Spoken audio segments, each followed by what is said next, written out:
Hey now, Judy Moulton, Grateful Mindset Properties Realty Radio host, broker in charge at Grateful Mindset Properties, buyer coach, and certified seller expert here in Western North Carolina and beyond. Coming to you live from 107.7 FM, AM 1450, online at gratefulmindsetproperties.com, Apple Podcasts, YouTube live video, Facebook, Instagram, Nextdoor. I could just go on and on and on. So thank you for listening, folks. We really appreciate you listening to us on Saturday mornings at 9 a.m. on 107.7, or listening after the fact on any of the online portals that I just mentioned.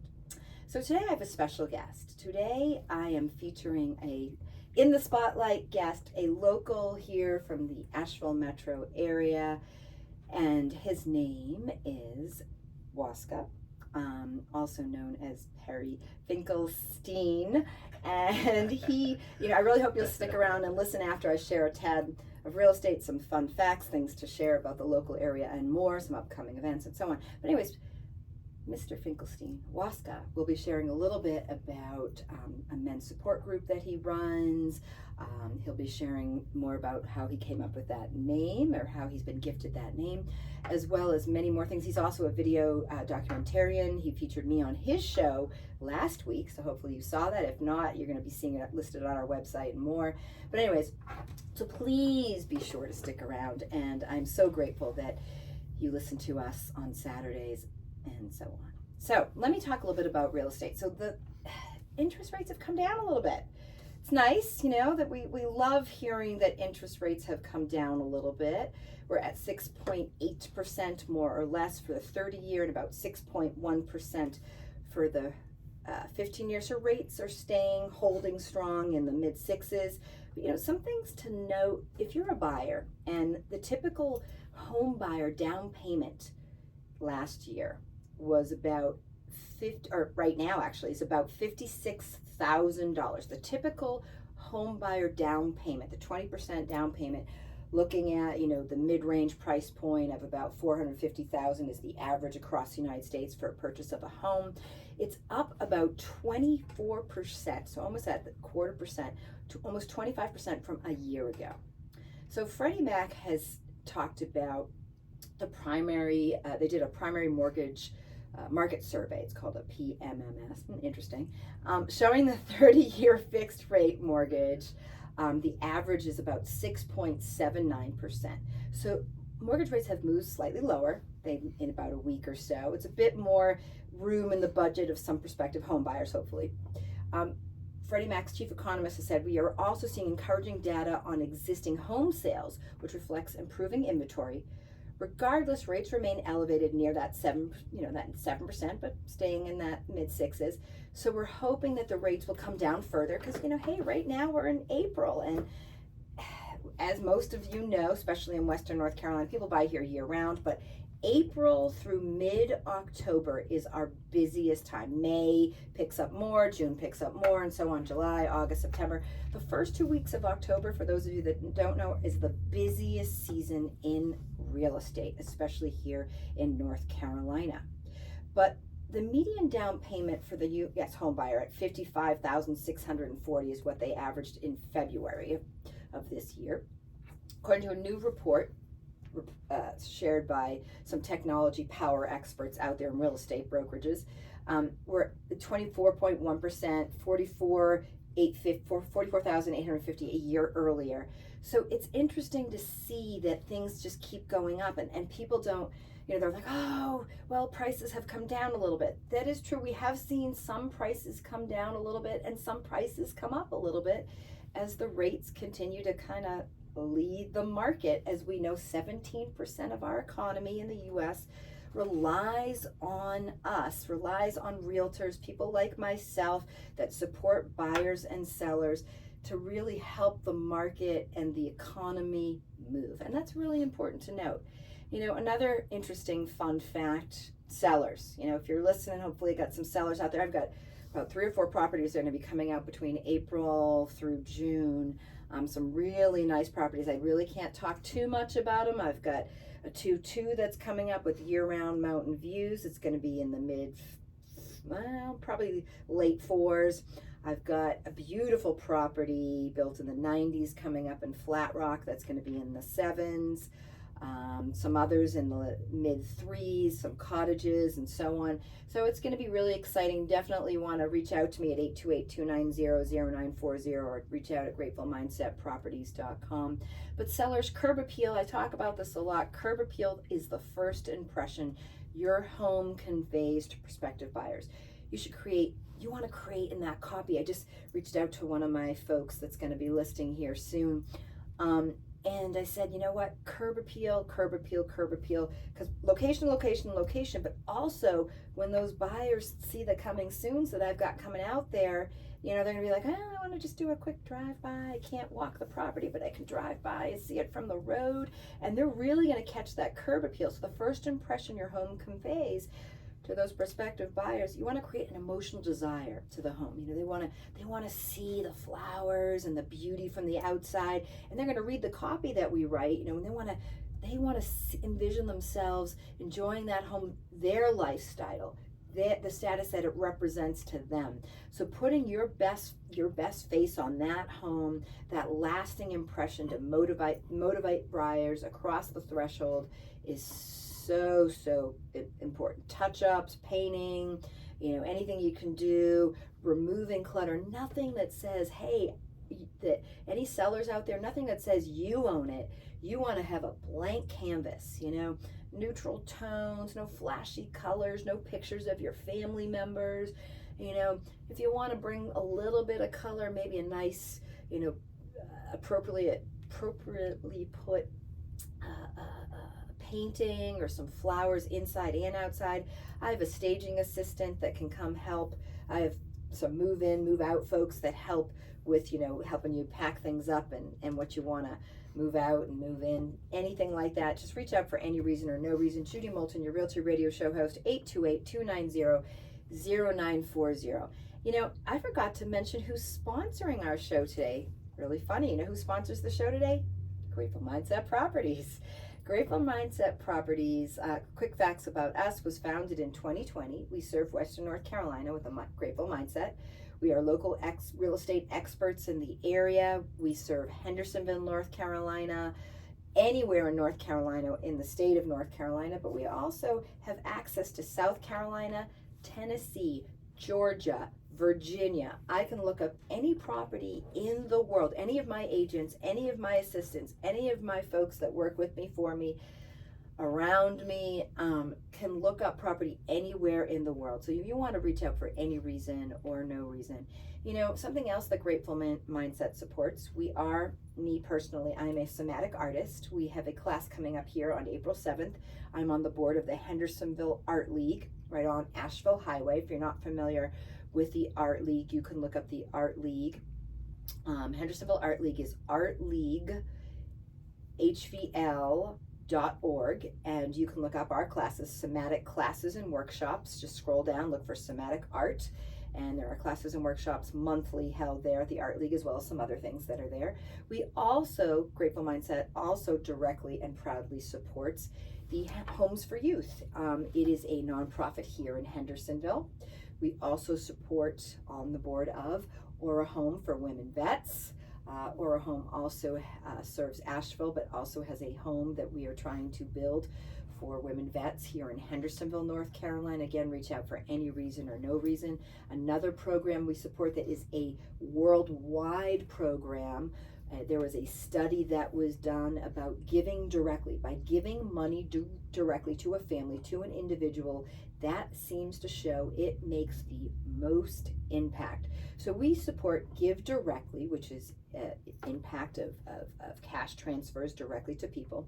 You can Google it, Give Directly. It is a wonderful collaborative program, has a wide reach.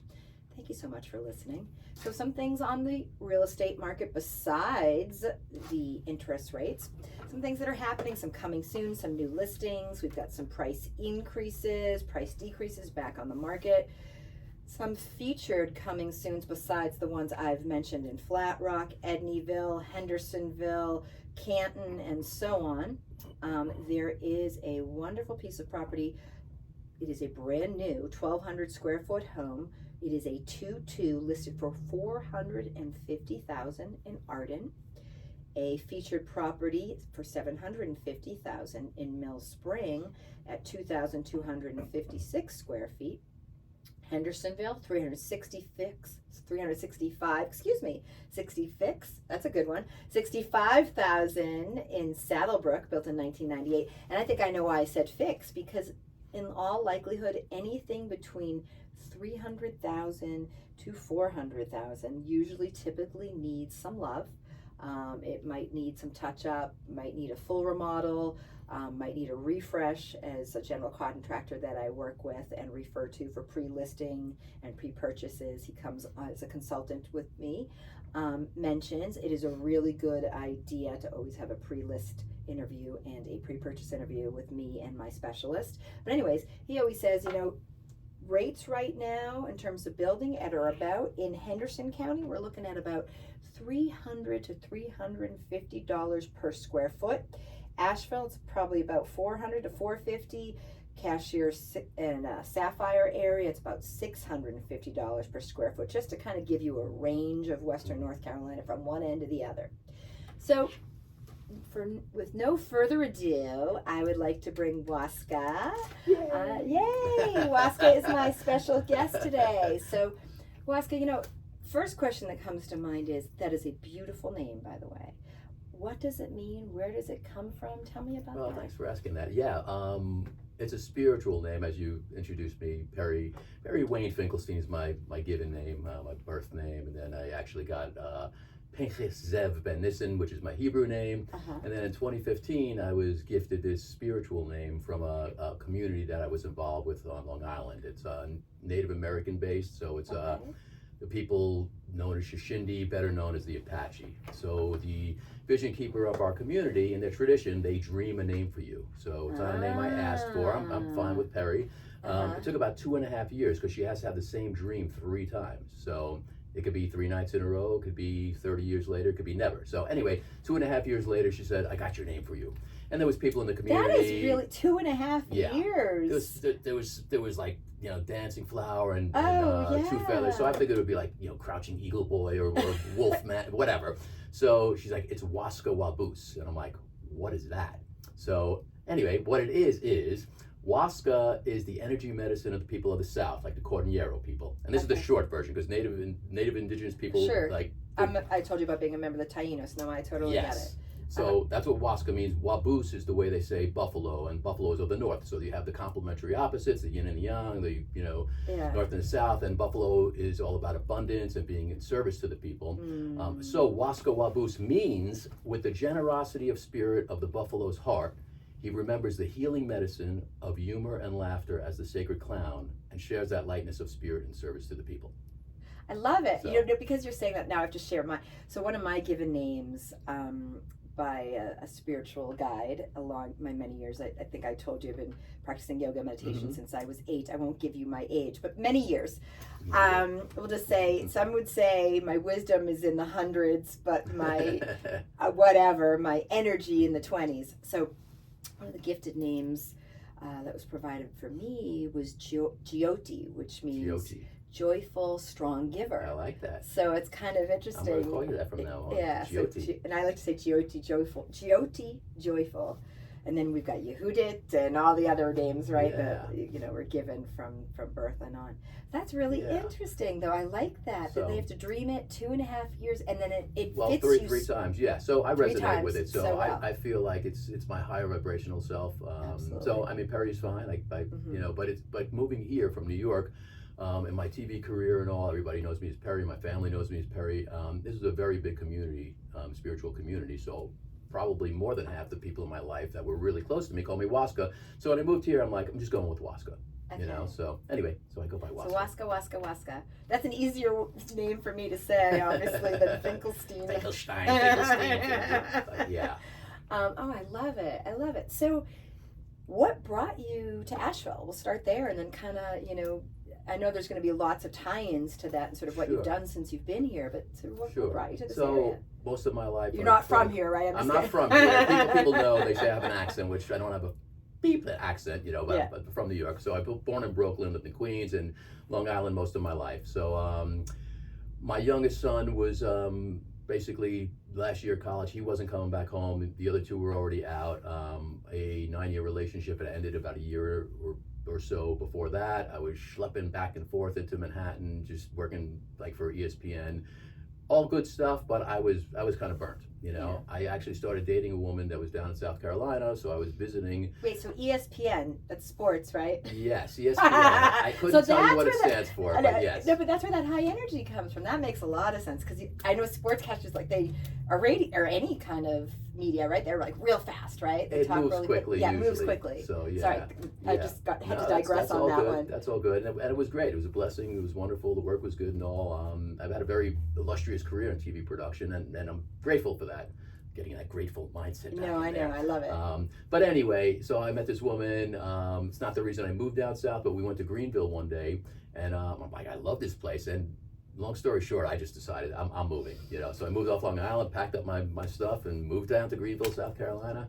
Lived there for a year. Was working on a project, then COVID hit, shattered everything. And Asheville's more my speed. So I've been here. It'll be 4 years in the fall.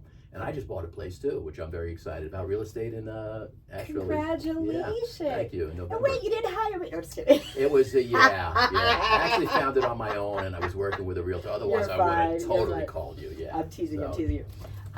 So we didn't know each other that well then. Yes. We'll go with that. So, and I will say this, Waska, one of the things that I digress for just a moment, just in terms of real estate, what I've learned over the years, Mhm. and I'm really proud of this fact, this is one of the reasons why I live what I love and love what I do, is that people work with people they know, Yes. like, and trust. Totally true. And sometimes I'll meet new customers or clients, and right away I know whether they want to work with me or vice versa, because if you have that connection, that honest, authentic connection, Yeah. then yep, you're going to work together, right? Absolutely. And that's why I've been successful at what I do, because I bring myself, and Yes. same with you. You bring who you are to the table, and that brings value. Absolutely. Yeah. Relationships are key. Yeah. Very, very different than New York. I mean, and I don't want to start bashing New York, but the energy there is very, very frenetic. There's not the community-minded community that we have here. Like, I didn't have that on Long Island. It was very, very different. It's palpable here how people care about each other. We're open. Absolutely. And it's safe, and that may sound crazy, but in Manhattan, I'd be walking down to a TV studio, there's nobody on the street at all, and this guy's like walking right into me and he wants to fight me. I'm like, dude, really? Really? I'm a lover. I've literally had that happen before. Oh, wow. So I don't miss that because I've always been a lover, not a fighter. So Well, no, I get it. I mean, when we moved back to Boston, I'm born and raised in Newton, Massachusetts. It was really funny. I moved it back to my parents' house. Anyways, long story there. But anyways, and our daughter was, how old at that time? 4, or 4 or 5. And we're like knocking on the door, just neighbors, and we had met them at the park, and we just figured, she's like, oh, come by anytime. So we go to knock on the door, and the children answer the door, and they're like, sorry, we can't have you over because we already have a play date. You need to schedule first. And I'm thinking, oh my God, right? Like, That's the great. level of, there was just this pretense, and Yeah. I'm like, I don't want to raise my child in Yeah. this. I loved the school, just like Long Island, Newton top 10, number 1 for many years in terms of education. Yeah. So I wanted her to be raised in that, and they didn't give grades. They gave performance reports. Yeah. A lot of pressure on the kids. A lot of pressure Yeah. on the kids. And so when we moved from Boston to Wheeling, West Virginia, wow. small town, which is Yeah. how I got to Asheville. But small town, loved it. Loved small town. All Yeah. about community. Yeah. Cowbell, big porches. Yeah. It's quality of life. Quality right? of I mean, life. quality You of life whistle to here bring your is kids amazing. home. That throwback to the 60s or Yeah. 70s. So that's what I wanted for my child, and she thrived because they started giving. It wasn't progress reports, started giving grades, and she's like, "Ooh, I like this," Yeah. and that feedback loop, she excelled. Yeah. Yeah. So yeah, there's something about small towns, and community. I think we share that why we're here. Absolutely. Yeah. So a little bit more about you, the men's group, the your video documentarian Sure. piece, whatever you want to talk about. Sure. So, I mean, I've been doing video production for 40 years, So in New York, there's everything. There's sports, there's entertainment, there's TV shows, there's politics, which I've done it all, and I feel really blessed and grateful for the opportunities I've had. What feeds my heart the most is the documentary work that I've done. So in 2000, I went to a gathering of eagles, it was called. It was Spiritual Unity Tribes, and what they call the Chesapa, the heart of all that is, it's the Black Hills of South Dakota. And it's a long story. I was doing some research on Native American, cosmology and all, and I got a call from this woman, Desamana from the Hopi Nation. She's like, you need to come to the Black Hills and document the wisdom of the elders, And I put this out there. There's a whole backstory I won't go into. So I'm like, what? And my career's thriving. I got a family I'm raising, but I put it out there. So I went. I asked two of my production buddies to go, another camera guy and an audio guy, and we went out there. It changed my life. I wound up doing like an 84-minute docu commentary on it, interviewing all these folks, and it was amazing. We brought one of the Cherokee men back to Long Island, and we had a fundraiser. We sent thousands of dollars back to the res. Yes, bless you if that was a sneeze. Thank you. So it was pretty amazing. It changed my life and opened up a lot of doors. I started working on the Native American Music Awards, and just developed relationships and friends. Like this shirt, which I've only worn twice. This was given to me. Wisdom Keepers. Wisdom Keepers. So Harvey Arden wrote a book. Harvey Arden was a writer for National Geographic. Long story short, with this, he was sent out on an assignment to document. I think it was Matthew King, a Native American. He totally embodied the story. Nat Geo said, "You spending too much time, we're pulling it." He's like, "No, we're not pulling it. I'm quitting, and I'm led him on a whole nother path to work with Native Americans and advocate for them." So Grandma Edna Gordon, who passed a few years ago, gave me this shirt. She's from the Iroquois Nation. What do the symbols mean? So there's 5 of them. This is the tree, the pine, the great pine tree, where the peacemaker had all of the weapons buried under that great pine tree, and it was the five nations Iroquois one time. Now there's 7 nations, but they call it the 6 nations Iroquois. And if you're not aware, our Constitution was drafted. We borrowed that, or took it more likely, from the Native Americans. Their Constitution, I forget what they call it, but anyway, that's what our Constitution is fashioned after. Is the Iroquois, whatever they call it. But anyway, so some type of literature of guidance, I'm guessing. Yeah, it's Iroquois Confederacy. So the Iroquois Confederacy was set up, and whoever the president was at the time, they liked what they put down. So that's what our Constitution was fashioned after. So, but anyway, so I've met a lot of incredible wisdom keepers, as they're called, from the Iroquois Nation, from the Lakota Nation, from the Dene or the Navajo Nation. And I've been really blessed to sit with a lot of these elders who have taught me so much about life, about the world, about the Star Nation, that I've imparted to my kids, because they've met a lot of these indigenous people, and it's invaluable what they got to experience and learn. Rather than, I'm not going to say there's anything, more mundane about the people they were meeting in our regular life. They were a lot like us, so to meet different cultures and experience that was really enriching. I know for me, and definitely for them. They still talk about it today, So when Robert White Mountain came from the Standing Rock Nation a week later, so Indian time is like, we get there when we get there. So I love it. Maybe that's my excuse. Yeah. I love it. I'm going to use that. Yeah. I'm on Indian time. So I had met Robert White Mountain and his boys at one of these gatherings, and they said, "Hey, can you put together an nipi, what's known as a sweat lodge ceremony for us on Long Island?" I said, "Sure, I'll gather the troops." We planned it for that Saturday. He said he's coming up. Saturday comes, Saturday goes. Don't hear from him. He doesn't answer his cell phone. Long story short, a week later, I was married at the time. My wife looks out the window. She's like, "There's a beat up van in our driveway, and the windows are all smoked up." I'm like, Robert White Mountain's here, Oh, that's So awesome. they came. We turned them on to bagels, which they love. They used to fry bread, and it was a great experience. But Indian time is, So you got to share from your own sort of. So it's, obviously, food is a way that we come together. Absolutely. But it's neat to hear that again, this person shows up at your house. You get to literally break bread. Yes. Good point, yes. And be able to have a real conversation about whatever life, spirituality, the gifts of the that community brings. Yeah.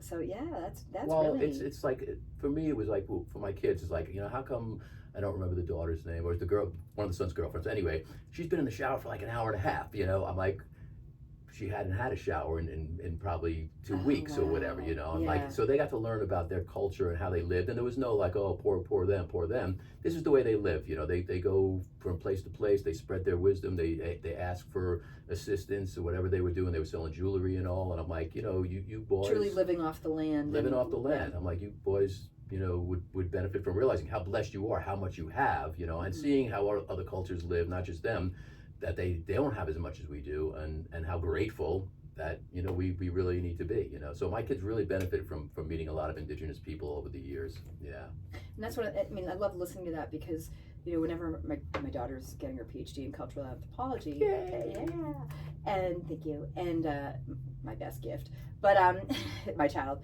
is that I've really tried, like you're talking about your children, that practice of not only honoring our elders, but honoring community, and learn. And whenever we travel together, because we usually take a few trips a year, just mother and daughter, and wherever we go, it's more about staying somewhere, off the beaten path, more about the indigenous people, like in Mexico, going and staying with a family that had no running water and no electricity. So by candlelight, we're helping them make tamales, I mean, just things that you can't even possibly imagine.